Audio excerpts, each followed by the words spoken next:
રંગ રાગની નહીં, ભોગ વિલાસની નહીં, સંસારની નહીં. હજી તો લગ્નના બહુ કલાકો પણ પસાર નથી થયા અને જંબુકુમાર પોતાના બંગલામાં પોતાની પત્નીઓ સાથે ધર્મની ચર્ચા કરે છે અને મહાવીર ભગવાનનો સંદેશ સંભળાવે છે પત્નીઓને કે આ ગટરમાં પડવા જેવું નથી. કઈ ગટરમાં? આ સંસારની ગટરમાં પડવા જેવું નથી. જાગી જાઓ, સંસારમાં રહેવા જેવું નથી. 8 પત્નીઓ મળી હોય કેવું વાતાવરણ હોય. એક પત્ની મળે છે ને માણસ પાગલ થઈ જાય છે. એક પત્ની મળે ને માણસ ગાંડો થઈ જાય. અને 8 પત્નીઓ છે તે પણ સારા ઘરની. પુષ્કળ પૈસો મળ્યો છે. એક વાત સાચી છે, જેને મર્યાદિત મળ્યું હોય ને એને મોહ બહુ હોય અને જેને અઢળક મળ્યું હોય એને મોહ ન હોય. જોઈને બધું ઉતરી જાય. એને વાત બિલકુલ સાચી છે. ખાવાનું બહુ દેખીએ ને આપણે, બરફી ને, ગુલાબ જાંબુ ને, રસગુલ્લા ને, રસમલાઈ ને, ચમચમ ને, ઓ ને, તે ને, આમ ડગના બંધ આપણે જોઈએ પછી ખાવા પર શું થઈ જાય. પણ તમે નાનકડા પેકેટ લઈ આવો ઘરે તો સ્વાભાવિક છે 4-5 એમાં પીસ રહેલા હોય અને ઘરમાં 4-5 મેમ્બર હોય. સૌથી આકર્ષણ થાય કે આ એકલો ખાઈ જશે તો આપણને નહીં મળે એક પીસ. બહુ હોય, અઢળક હોય તો માણસની મૂર્છા ઘટી જતી હોય, પણ મર્યાદિત હોય તો માણસની મૂર્છા ઘણી વખત બહુ વધી જતી હોય. અઢળક મળ્યું છે એને. આવી અઢળક સંપત્તિ અને સમૃદ્ધિ વચ્ચે એ જંબુકુમાર કહે છે છોડી દો આ સંસાર. કઈક જન્મોમાં કઈક વખત આપણે લગ્ન કર્યા, અનેક વખત લગ્ન કર્યા પછી ભોગ વિલાસ ભોગવ્યા. બસ આવું ને આવું કર્યા કરવાનું. જ્યારે મનુષ્ય જન્મ મળે ત્યારે આજ કર્યા કરવાનું. લગ્ન કરવાના, પ્રજોત્પત્તિ કરવાની, છોકરાઓને રમાડવાના, છોકરાઓને મોટા કરવાના, વળી એ મોટા થાય તો પાછા એના લગ્ન કરવાના, વળી પુત્રના પૌત્ર થાય તો એમને રમાડવાના. સંસારમાં તો આજ રમઝટ ચાલુ પડી હોય છે. તો જંબુકુમાર કહે છે અગાઉના ભોગમાં આપણે આવું બધું ઘણું કર્યું, હવે યોગ સારા મળ્યા છે અને છોડો. કોને સમજાવે છે? એક આપણને કલ્પના તો કરવી જ પડશે કે લગ્ન હજી લેવાયા છે, કલાકો નીકળ્યા છે, એટલે કપડા કેવા કર્યા છે? એમના કપડા કેવા હશે? પત્નીઓના ઝગમગ ઘરેણા કેટલા પહેર્યા હશે? સુખી ઘરની કન્યાઓ હશે એટલે ઘરેણામાં તો કોઈ ખામી નહીં હોય. એની વચ્ચેથી આવા વાતાવરણમાં ધર્મની વાત કરવી અને મોક્ષની વાત કરવી બહુ મોટી વાત કહેવાય. આ બધી વાતો, આ સંવાદ કોણ સાંભળે છે? ગજબના ચમત્કાર કહેવાય. હો, ઉપર આવ્યા છે ચોરી કરવા માટે. 500 ચોર ઉપર છે. એનો બંગલો કેવો હશે તો કલ્પના કરવાની છે આપણને. બંગલો કેવો હશે એનો કલ્પના કરવા જેવી છે કે ઈ બેઠા છે ત્યારે ઉપરથી ચોરો જોઈ શકે છે કે પેલો ભાઈ એ સ્ત્રીઓ સાથે વાર્તાલાપ કરે છે. પણ એ બંગલાની શું સિસ્ટમ હશે ભગવાનને ખબર. પણ કથામાં એવી વાત આવે છે કે જંબુકુમાર જ્યારે પત્નીઓ સાથે વાતચીત કરતા હતા ત્યારે વાતચીત કાનો કાન કોણ સાંભળે છે? ચોરો ચોરી કરવા માટે આવ્યા છે અને તેમાં પણ ચોરોનો ઉપરી એ સાંભળે છે. એને રસ પડી ગયો. બોલો, અત્યારે જે ધર્મની ચર્ચા થાય છે, જંબુકુમાર કરે છે, શું ધર્મસ્થળ છે? મંદિર છે? બિલકુલ નથી. ઘરનું વાતાવરણ છે, લગ્નનું વાતાવરણ છે, ધાર્મિક વાતાવરણ નથી. તે છતાં પણ ધર્મની વાતો કરે છે. અને આજે આપણે ધર્મસ્થળમાં બેઠા હોઈએ તો પણ કેવી વાતો કરીએ? છોકરીના લગ્ન ફિક્સ કરીએ છીએ, હમણાંથી તમને આમંત્રણ આપી દઈએ. અરે હમણાં લાવો, તમે વ્યાખ્યાન સાંભળ્યો છે. થોડી વાર તો ચૂપ રહો, થોડી વાર તો આ સંસારની રમઝટમાંથી મુક્ત થાઓ.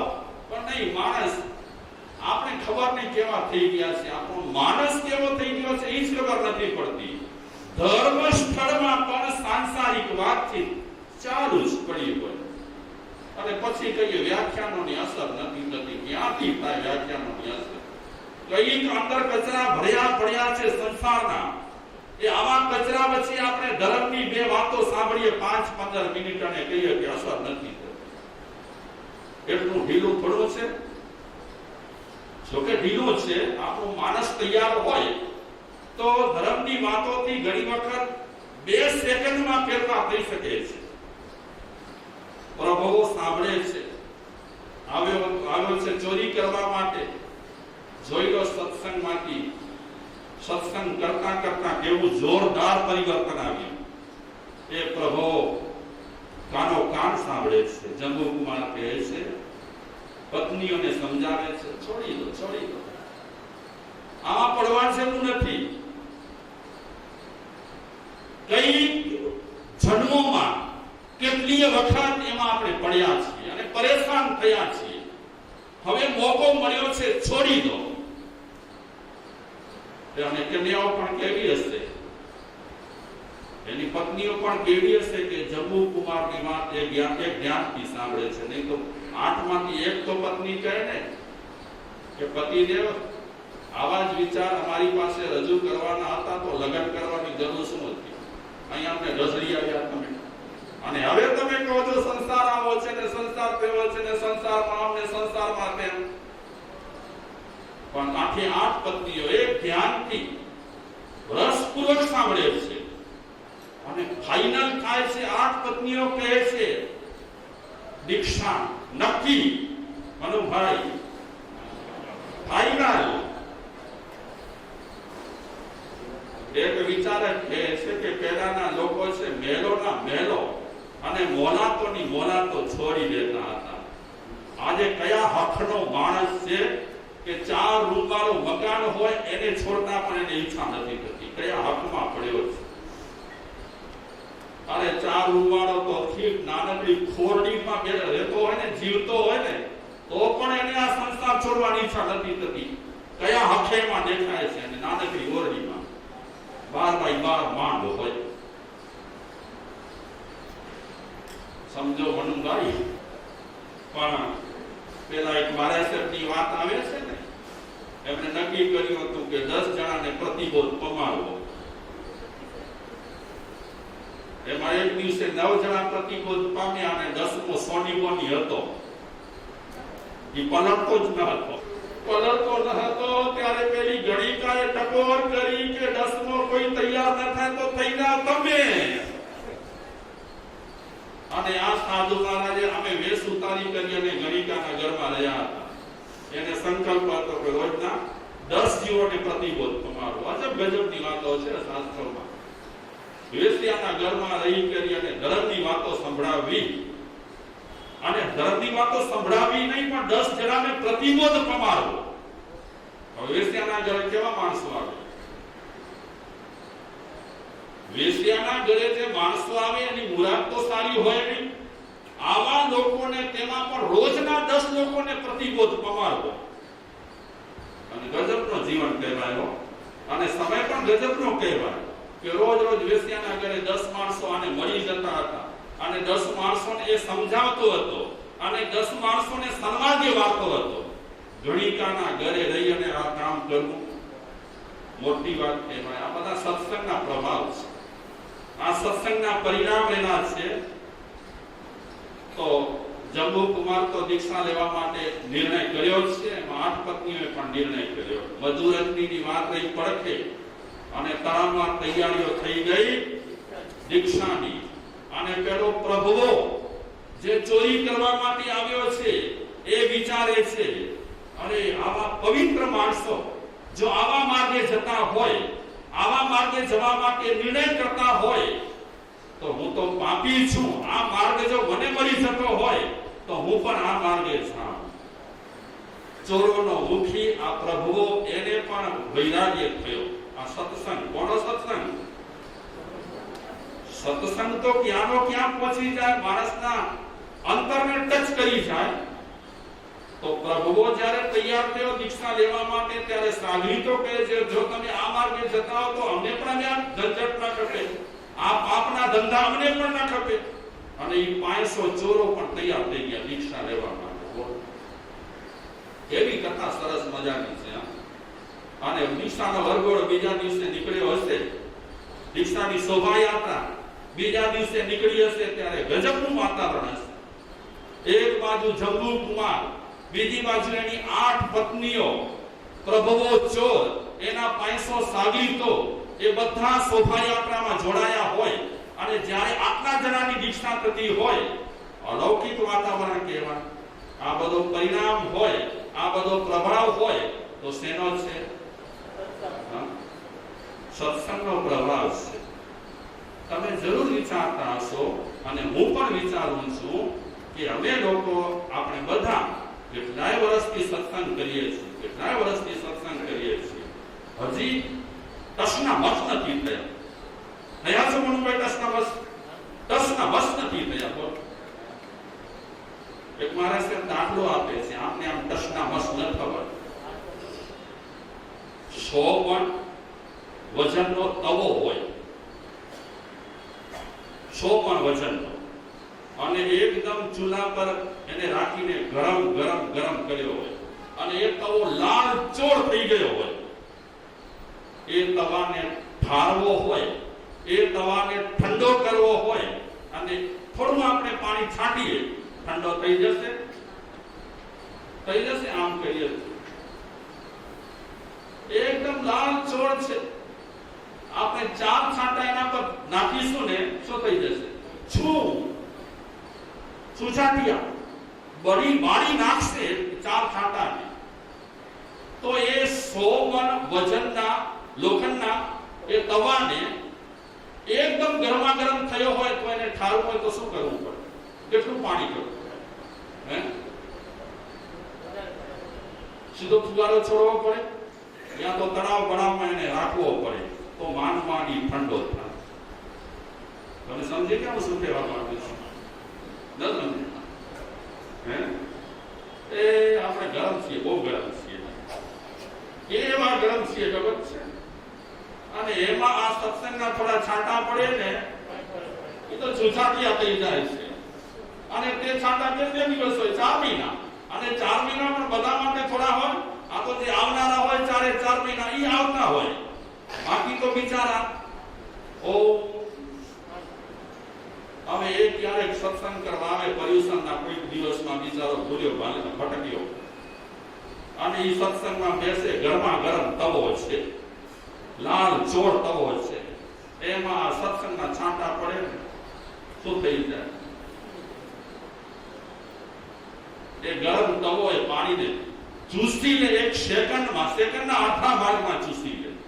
આપણે સંસારમાં બહુ તપેલા છીએ, એટલા ગરમ થયેલા છીએ, આને ઠારતા તો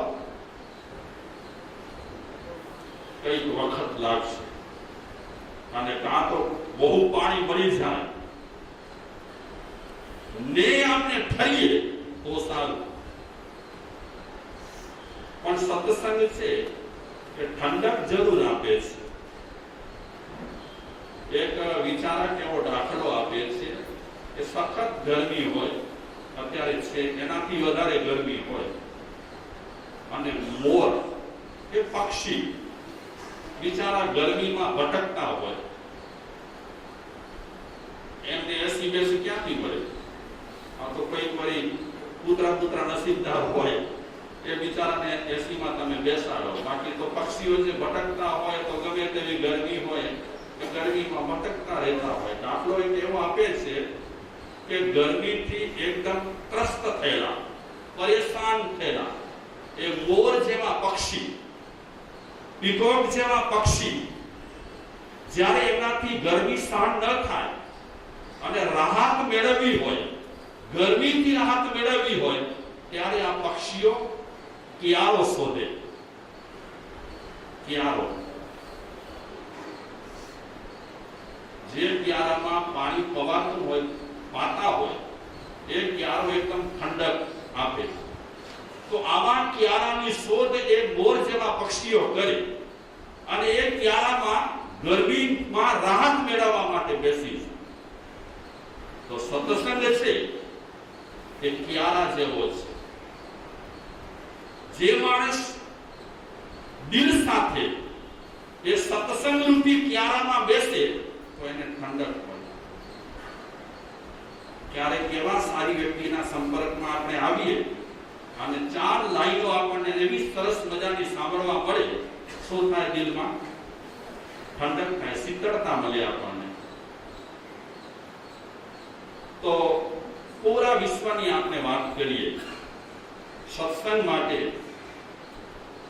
સમગ્ર વિશ્વમાં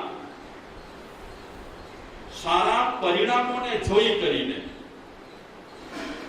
વિચારશીલ અને બુદ્ધિમાન વ્યક્તિઓએ આ સત્સંગનું એક આયોજન વર્ષો પહેલા ગોઠવ્યું છે.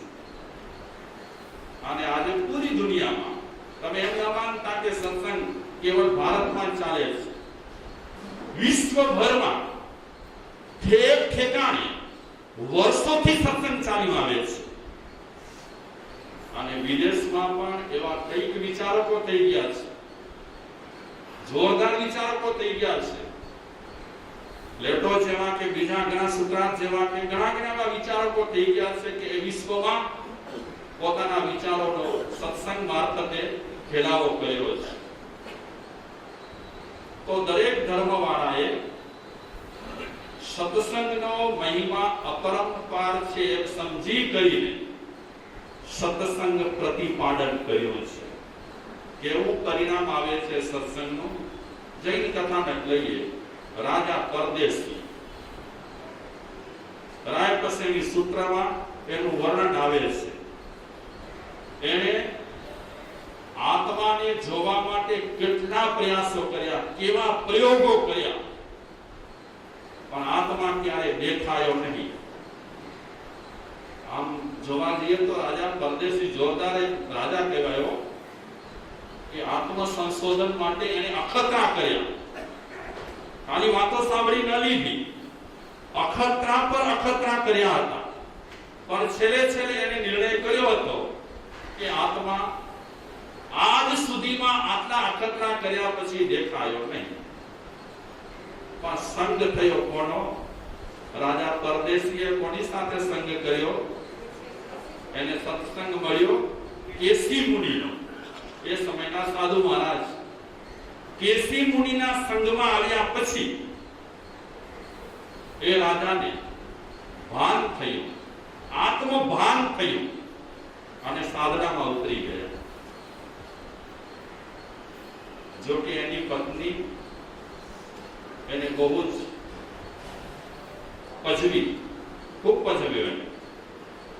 એટલી હદ સુધી કે સૂર્યકાંતા રાણીએ નખમાં ઝેર પરોવી કરી અને રાજા પરદેશીની હત્યા કરી. સૂર્યકાંતા રાણી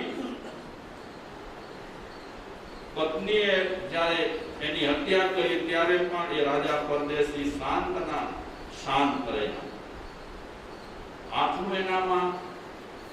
આટલી એનામાં સમતા ભાવ ક્યાંથી આવી? નહીં તો એ માણસ જેનું તેનું માને નહીં, જેને તેને સ્વીકારે નહીં. સત્સંગ કર્યા પછી એનામાં આટલી જાગૃતિ આવી.